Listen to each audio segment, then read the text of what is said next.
Yun, ano ga? So ngayon nga pala, samahan nyo kami ngayon na pumunta sa simbahang Katoliko dito sa amin sa Hungary. Bali ngayong araw, punta kami at kasama ko si Noriel. Say hi! Hello! Birthday niya ngayon, kaya sisimba din siya. So sumama tayo para makapagsimba. Ipapakita ko sa inyo kung gaano kaganda at kalaki yung mga simbahan ng Katoliko dito. Bali yung Hungary nga pala yan, yan mga Katoliko din sila halos lahat. Pero may mga iba na siguro ibang mga relihiyon din meron din sila. Pero bago yan, i-intro muna tayo. Ay ano ga? Ako si Dinber. Isang OFW din sa bansang Hungary. At magsasyam na buwan na din. Hanggang ngayon wala pa ring ipon. Ha, ayos lang. Nga pala, bago ang lahat, kung ikaw hindi pa nakapollow din sa aking page na rin, mag-follow ko na din at mag-subscribe. At pwede ka din mag-comment kung saang bansa ka at saang lugar kung nasan. Para malaman ko kung saan naabot ang video ko. At ngayong araw, samahan nyo nga pala ako na pumunta din sa Katolikong simbahan sa bansa namin din sa Hungary. Bale, sa punto na nga pala yan, kami magbabike pupunta sa simbahan na yun. Yan lang din naman ang minsan ginagawa namin Dahil din inaantay pa namin ang oras ng bus para kami makasakay. Kaya bumili na din kami ng mga bike. Para kahit anumang oras ay di kami makakalis ng konti. At hindi na kailangan magantay pa ng bus. Dahil din ang transportation ng bus ay may oras ng dating. Pagka gayon hinahabol namin ng oras. Kahirap ganun gayon. Kaya naman ano pa hinihintay natin? Tara na!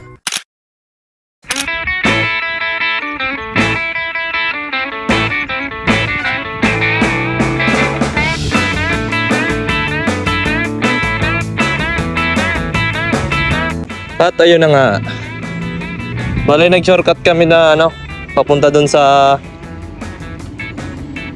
simbahan. At yun nakikita na namin yung simbahan. Yun. Saan ako?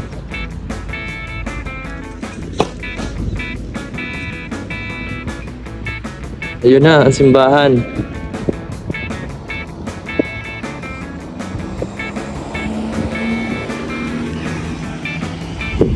Bale, minsan nga lang pala kami dito maka-attend ng misa kasi minsan ang misa nila mga for Hungarian. Tapos minsan lang magkamero ng English Mass para sa mga Pinoy, para din sa mga Hungarian na din. Pero isang beses dito nagkamero ng Filipino na pare na nagmisa din siya.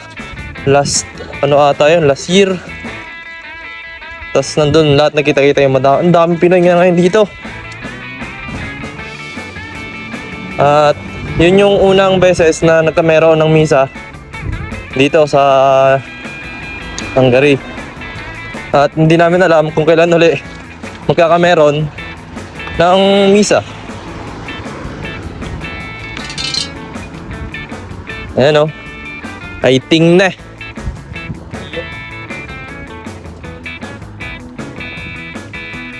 Pwede sana tayo pumasok dito kasi sarado.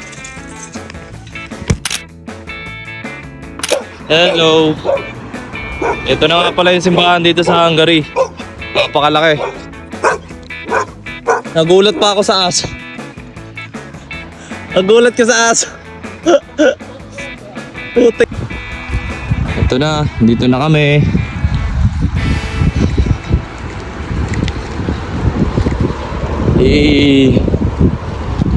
Maganda may mga Pinoy. Pag may mga bike na ganito, yung mga Pinoy yan, matik. Ang problema natin, Beshi, ubos ang paddocks. Wala kami mapag-parkingan ng bike. Dito na lang, Beshi, sa loob. At yun mga kabatang, nandinin na kami ngayon sa simbahan ng Katoliko sa Hungary. Tara, pasok na. Sound.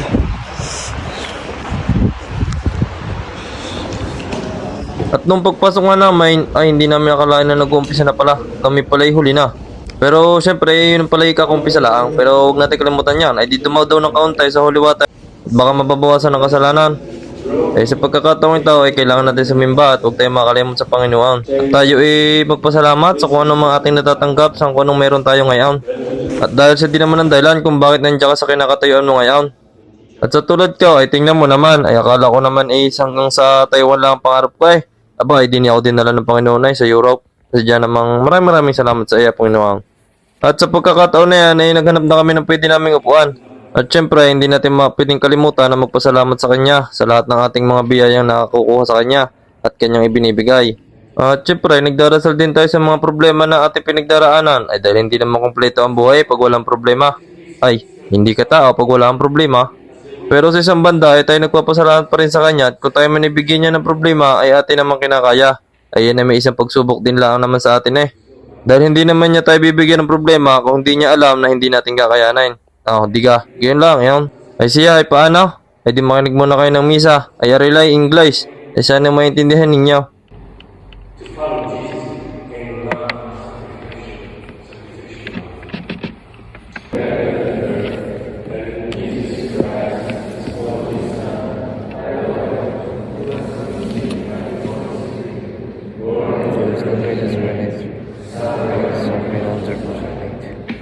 Was certified to have the prosperity. He descended into hell, and the third day he rose again from the dead. He ascended into heaven, and seated at the right hand of God, and very mean from him. He will come to judge the living and the dead. I believe in the Holy Spirit, the Holy Catholic Church, the communion of saints, the forgiveness of sins, the resurrection of the body, and life everlasting. Amen.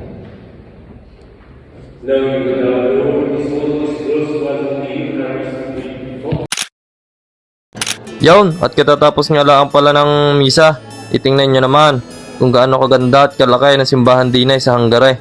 Halos may pagkapareho din sa simbahan natin Katoliko diyan sa Pilipinas. Meron din silang mga santo, tulad niyan, Tapos, syempre, hindi din nawawala sa kanila yung may mga advokasya sila. Tulad sa mga bata, tinuturuan nila at pinapaalam nila na kung sino ang Panginoon. At meron din sila dining altar at tulad na pwede ka din dining magdasal. Hindi ko lang alam kung pwede magtirik na kandila. At yun, dining nga pala sa amin kapag may garing pamisa at lalo't mga Pilipino ay hindi nawawala ang pagkain. Kahit nung una, nung kami nagmisa din nung kami umattend, ay sadya namang meron din pagkain kami ngayon natutuwa at kami pinaghahanda ng mga aray. Naman nagbibigay din sila ng tinapay tsaka juice. Noong winter nga mayroong pang tea. Yung gang parang tsaa, tsaka tinapay. Aray siguro ginagawa nila para magkakita-kita ang mga Pilipino din at magkakilala. At sadya naman nagulat din naman ako sadya naman kadami na din yan ng Pilipino din sa Hungary Pero ako medyo nanghinayang ng kaunti. Alam nyo ga kung bakit? Dahil nung una talagang napupuno yan, yung parang building na yan, nipuno ng Pilipino. Pero ngayon ay hindi na. Ay siya, paano mga kabatang? Ay magkita na lang tayo sa sunod kong video. Salamat po sa panonood at mag-iingat kayo palagi.